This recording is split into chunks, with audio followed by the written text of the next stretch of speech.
Here's an interesting fact that only pertains to the original Railway Series books. First of all, what is a push-pull?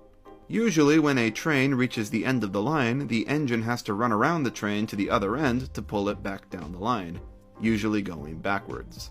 In a push-pull consist, the engine never disconnects from the front. The driver instead goes to the rear coach, which will have special controls to operate the train speed.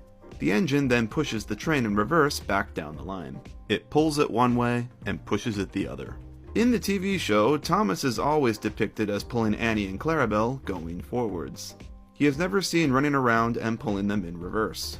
The CGI episode Thomas the Babysitter confirmed that the end of his branch line has a loop that he goes around to switch directions, so he never has to uncouple from the coaches. Thomas went to turn round on the loop, ready for his return to Knapford. In the books, however, Thomas is indeed a push-pull. When he reaches the end of the line, his driver goes into Clarabelle and he reverses the train. This is why Annie, and more importantly, Clarabelle, was illustrated with windows on her face end, so the driver can see ahead when she's traveling forwards. These windows carried over to their TV props.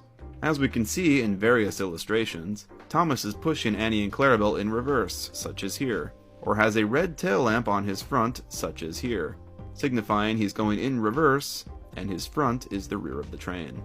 There are a few instances in the books where Thomas can be seen pulling Annie and Clarabelle in reverse. This is obviously just because of inconsistency, but we can explain this away by saying the special equipment to join Thomas's controls to Clarabelle's were out of order, and thus the consist had to be pulled traditionally. Busy going backwards, you could say.